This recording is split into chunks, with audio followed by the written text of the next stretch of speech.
Hey,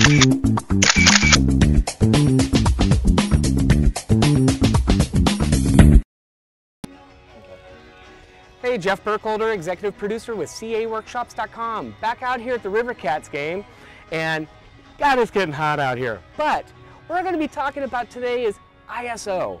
ISO, ASA, all kind of one and the same thing. First, let me explain the terminology of ISO and ASA. This is the sensitivity of the film, or in digital cameras now it says sensitivity of the chip itself.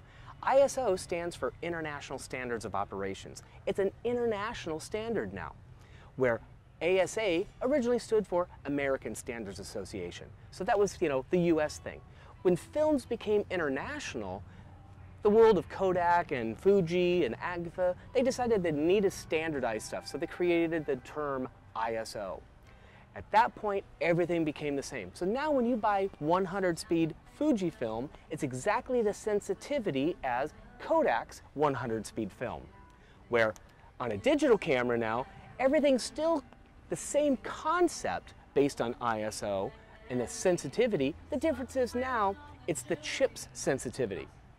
As we increase the ISO now, instead of increasing grain like we did with film, we now just increase the amplitude of the sensitivity. So ISO increases the sensitivity. It allows us to actually shoot photos with faster shutter speeds. Or in some cases, like tonight when the lights come on and the sun goes down, we can be able to shoot at fast shutter speeds at this dark lighting situation. Right now, I'm at 100 ISO because we're in bright sunlight. Bright sunlight, we don't need to have fast shutter speeds. Or ISOs, excuse me. Okay, let me do that. Let me figure a transition on that.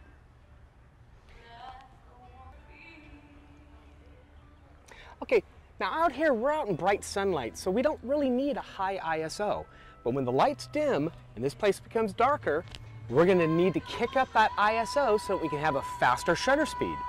So the whole concept of the ISO is the sensitivity of our light gathering. Okay, higher the ISO, the more sensitive.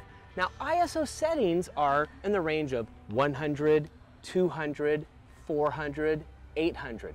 Now, do you notice there's a pattern there? We're doubling the number, so it basically doubles the sensitivity. So it's like going from 500ths of a second to 1,000th of a second. Or in this case, from 100 to 200.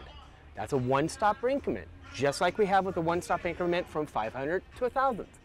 So ISO and the rest of the exposure are hand in hand. They work together. So when you're needing to be able to stop action in a low light situation, we generally increase the ISO. Situations like that would be an inside a gymnasium or a nighttime baseball game or any sort of sport activity.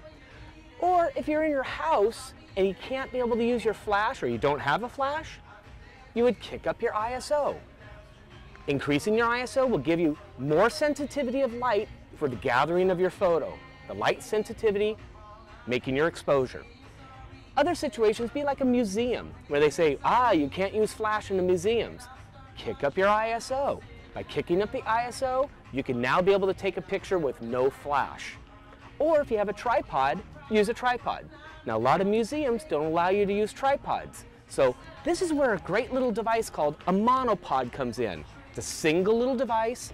I can hold the camera steady. I use it for sports photography because the lens is heavy and my shoulders get a little weak. So a monopod could be a great thing to be able to use when you have to shoot pictures at lower shutter speeds, or you just need a little bit more stabilization. But getting back to ISO, ISO is the sensitivity of your light gathering.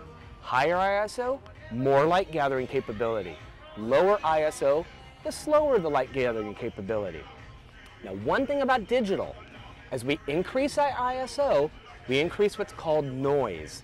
Noise is kind of like what used to be in film, where the grain of the film became larger in higher speed films.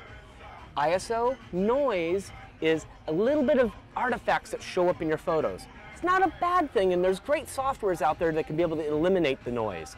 But you do have to remember, as you increase ISO, you increase your noise in your photos. So it kind of looks like grain in a way. It's just not grain. and that is ISO. If you have any further questions, just email us at CAworkshops.com. We'll see you next time.